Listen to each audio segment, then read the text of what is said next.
I'd gone out looking for one beer. Somehow I'd ended up with a fake girlfriend, entirely fictional life in Bohol, and now I was standing in a tiny Filipino nightclub. There was just one problem. I appeared to be the only Westerner there, and everyone was staring at me. With a restless soul, rock and roll spirit taking full control from the cliffside bars to the hidden caves, where the kings and queens of the midnight waves. After leaving the first bar, we carried on bar hopping. There was a woman whose boyfriend I apparently now was, her friend, who everyone called Smiley, the British lads from Birmingham, and an Italian guy called Harry. A completely random group of strangers who, just a few hours earlier, had no idea each other existed.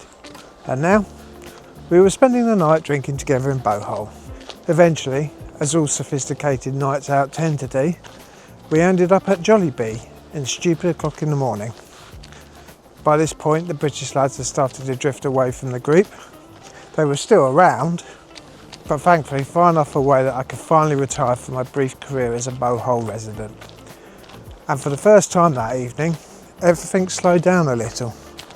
I ended up outside Jollibee, alone with my fake girlfriend, which is where several hours after apparently becoming her boyfriend, I finally discovered her name, Kathy. We sat outside talking for a while, no ridiculous backstory, no British lads interrogating me, no pretending to be anyone I wasn't, just the two of us, actually getting to know each other. And looking back now, I think that moment mattered more than I realised at the time. Because this random woman I'd met only a few hours earlier was about to become a huge part of the reason this week would be so memorable. Meanwhile, inside Jollibee, an Italian man had ordered spaghetti from a fast food restaurant. Harry, a genuinely lovely bloke, an Italian, in the Philippines, eating spaghetti from Jollibee. How is the spaghetti at Jollibee's? It's beautiful. Yeah? Somewhere in Italy, a grandmother just felt a disturbance in the force.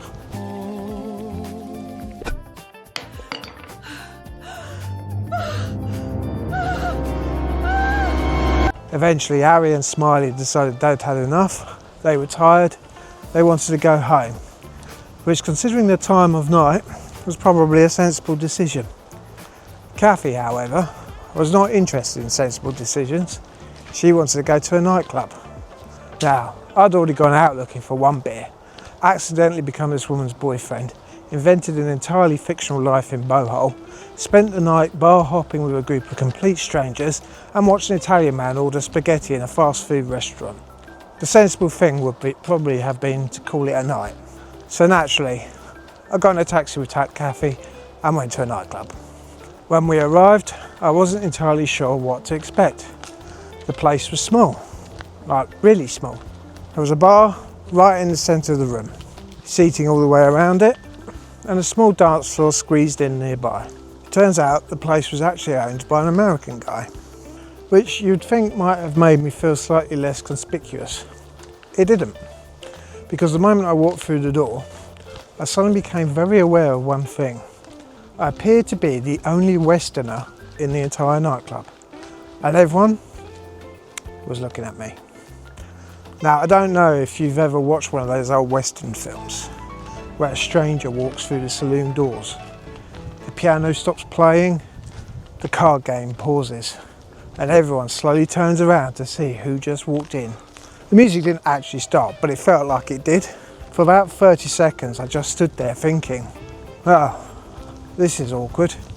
I had absolutely no idea whether these people were curious, confused, or simply wondering why this random British bloke had suddenly appeared in their nightclub at stupid o'clock in the morning.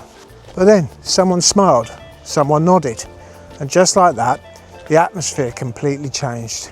We grabbed some drinks, people started talking to me, and before I knew it, I was being dragged onto the dance floor. Now, I should probably explain something. I can't dance. I don't mean I'm not particularly good at dancing. I mean, I genuinely have no idea what I'm doing. But apparently, this didn't matter to them, because somehow I ended up in a dance-off. Me, a 44-year-old British bloke who'd gone out looking for one beer. was now standing in the middle of a Filipino nightclub, being challenged to a dance-off. I lost, spectacularly, obviously, but nobody seemed to care. They cheered anyway, they laughed, I laughed, and within minutes, the place where I'd initially felt completely out of place was full of people making me feel completely welcome. And I think that's one of the things I love most about travelling. Sometimes you walk into a room and immediately feel like you don't belong there. But if you're willing to stay, to laugh at yourself and occasionally embarrass yourself on the dance floor, you might discover that you were welcome all along. Eventually, after a few drinks, Kathy and I decided to call it a night. We climbed into a taxi and headed back to my hotel together. I'd gone out that evening looking for one beer.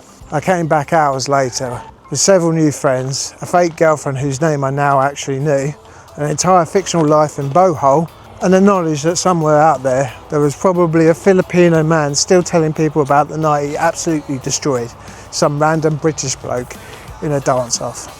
And this random British man thought he could outdance me.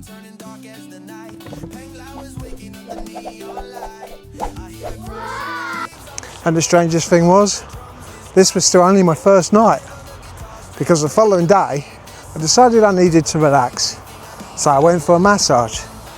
What I didn't expect was to end up folded in half while Kathy sat watching and absolutely loving every second of it.